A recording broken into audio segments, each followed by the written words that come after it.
Welcome back to the GSMC College Football Podcast on today, Monday, April 14th. Just talked a little bit about Nico Eamaleava. I'm sure that's not the last time we're going to talk about him in the upcoming week or two, but now we're going to switch gears.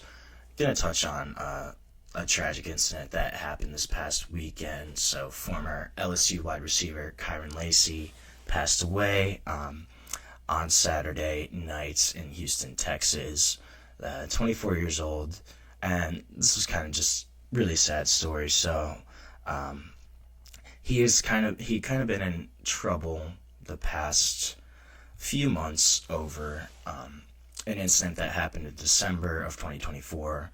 He was allegedly involved in a car crash, a hit and run in Louisiana, resulted in the death of 78-year-old Herman Hall. So, allegedly, he was traveling on the road and crossed over lanes. There was a car that kind of got over into the other lane, and he hit him head on. Apparently, he was recklessly passing multiple vehicles, high rate of speed. He was crossing over the center line, entering the other lane. As he was in the other lane, passing a car that was coming towards him, a truck, they hit their brakes, and they swerved to the right to avoid a head-on collision. When they swerved, the car behind him hit Kyren Lacy. Kyren Lacy hit the car behind him, behind that truck, and there was a head-on collision. Kyren Lacy, he fled the scene and reportedly did not help at all. He said they stopped without rendering. He did not stop, did not render aid, call emergency services, report his involvement in the crash.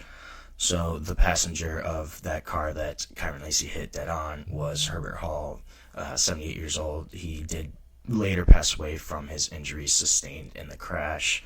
So after this, police kind of investigated, learned that Kyren Lacy may have been involved. And so then he was charged with negligent homicide, felony hit and run, reckless operation of a vehicle. He then turned himself in the next month, in January of this year, January 12th, released on bail.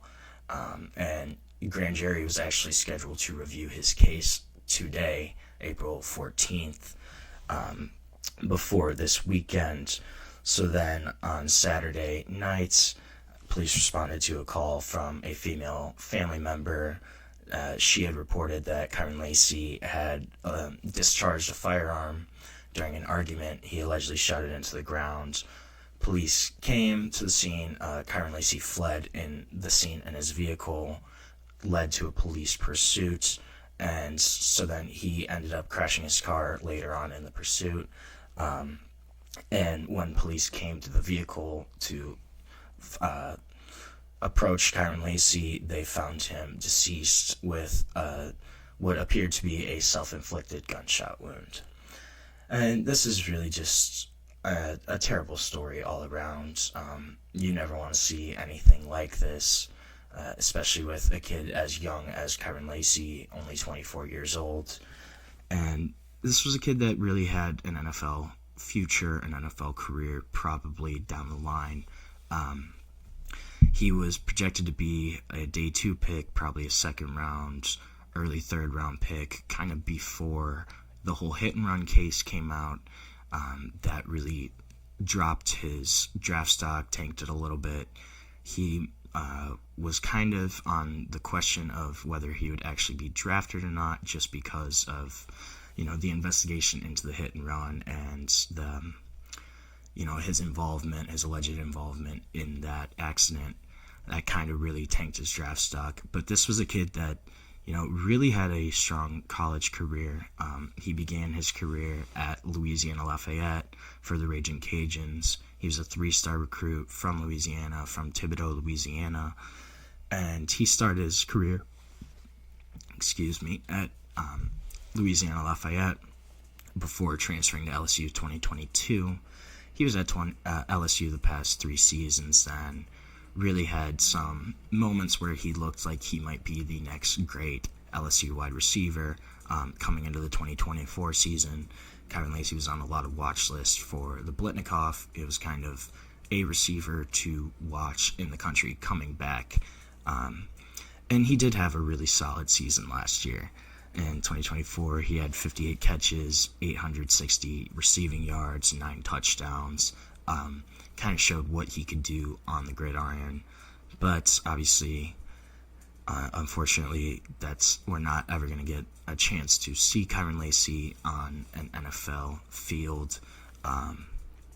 Just a horrible situation all around. The hit and run, and then also just Kyren Lacy's own death is really sad. And this is something that, you unfortunately see from time to time in sports, in college athletics.